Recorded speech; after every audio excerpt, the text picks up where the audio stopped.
In previous class हमने देखा था exercise number 4 of chapter number 3 current electricity. In this class बच्चों हम देखने वाले एक्सरसाइज नंबर 5। तो चलिए स्टार्ट करते हैं क्वेश्चंस को। क्वेश्चन कह रहा है कि at room temperature it means 27 degree Celsius the resistance of heating element is 100 ohm. ठीक है, इट मीन्स बच्चों हम यहाँ पे गिवन डेटा नोट कर सकते हैं कि at 27 degree Celsius the resistance of this heating element is 100 ohm, right? Next, what is the temperature of the element if the resistance is found to be 117 ohm? It means हमें वो temperature find out करना है कि जिस temperature पे इस heating element का resistance हो जाएगा 117 ओहम यानी 117 ohm. Given that the temperature coefficient of the material of the resistor is, it means हमें यहाँ पे temperature coefficient अल्फा दिया गया है और alpha is equal to 1.7 into 10⁻⁴ Celsius inverse है। ठीक है बच्चों, ये क्वेश्चन है बच्चों वो काफ़ी स्ट्रेट फॉरवर्ड है, बट यहाँ पे आपको एक इंपॉर्टेंट चीज़ नोट करनी होगी कि यहाँ पे जो हमें अल्फा की वैल्यू दी जाती है उसके यूनिट पे ज़रा आप कंसंट्रेट करिए। तो ये यूनिट जो है वो हमें सेल्सियस इनवर्स दिया गया है।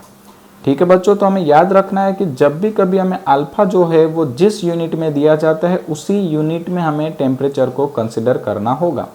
सपोज ये सेल्सियस में है तो टेम्परेचर को हम कंसिडर करेंगे सेल्सियस में, बट अगर ये केल्विन में दिया होता तो हमें टेम्परेचर को सेल्सियस में से कन्वर्ट करना होता केल्विन में। ठीक है, नहीं तो गलती होगी। चलिए तो अब हम स्टार्ट करते हैं। तो हमें यहाँ पे गिवन डेटा क्या क्या दिया था कि 27 सेल्सियस पे हमारा जो रेजिस्टेंस था ये था 100 ओहम। तो इस 27 सेल्सियस को हम कह सकते हैं इनिशियल टेम्परेचर, इसे हम कह सकते हैं इनिशियल रेजिस्टेंस। ठीक है, तो मैं यहाँ पे सिंबल दे देता हूँ θ1, यहाँ पे सिंबल दे देता हूँ R0। अब ये फाइनल टेम्परेचर है, ठीक है, जो इंक्रीज हो रहा होगा। अब आप सोचोगे बच्चों आपको कैसे पता चल गया कि भाई इंक्रीज हो रहा है, तो मैं आपको बता दूँ। आप यहाँ पे ज़रा देखिए रेजिस्टेंस जो है वो क्या हो रहा है, इंक्रीज हो रहा है।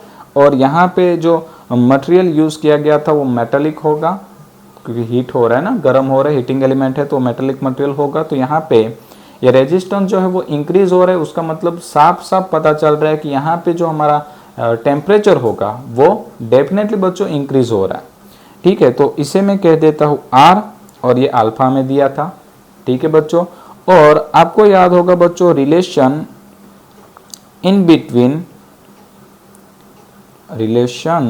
Between resistance and temperature. ठीक है, रेजिस्टेंस एंड टेम्परेचर, तो ये हमें अच्छे से याद है। उसका फॉर्मूला हुआ करता था R is equal to R0 1 plus alpha theta minus θ0। Right बच्चों, यहाँ पे आप θ2 और θ1 भी कंसिडर कर सकते हो, कोई प्रॉब्लम नहीं होगी। तो मैं यहाँ पे कर देता हूँ ये θ0 और ये हम थीटा ही रखते हैं। ठीक है, चलिए अब क्या करेंगे, वैल्यू पुट करना स्टार्ट करते। ये था 117, R0 की वैल्यू थी 100, यहाँ पे था 1 प्लस अल्फा की वैल्यू थी 1.7 इंटू 10⁻⁴। थीटा में फाइंड आउट करना था और θ0 में दिया था 27 सेल्सियस।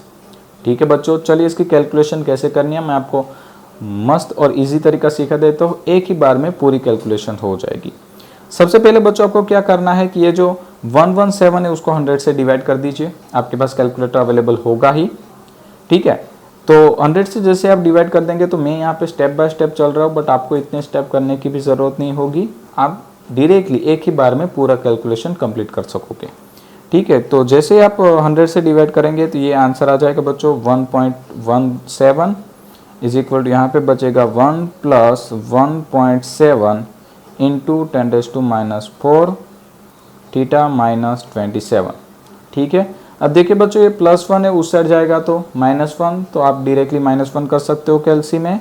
तो ये हो जाएगा 0.17 it equal to 1.7 into 10⁻⁴ theta minus 27। ठीक है, अब क्या करिए, ये जो है वो मल्टीप्लाई में है, ये उस तरफ गया तो डिवाइड हो जाएगा, साथ ही साथ ये जो -27 है वो सामने की साइड जाएगा तो प्लस हो जाएगा।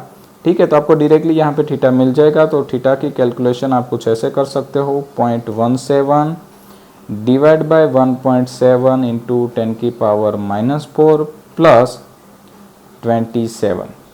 राइट बच्चों, अगर आप देखिए कि यहाँ पे 10⁻⁻4 है, ऊपर गया तो +4, ठीक है। यहाँ पे अगर आपने ये काट दिया तो ये बच गया होगा 0.1 इंटू 10⁻4, तो ये बच्चों हो जाएगा 1000 प्लस 27, इट मीन्स ये टेम्परेचर होगा 1027 डिग्री सेल्सियस।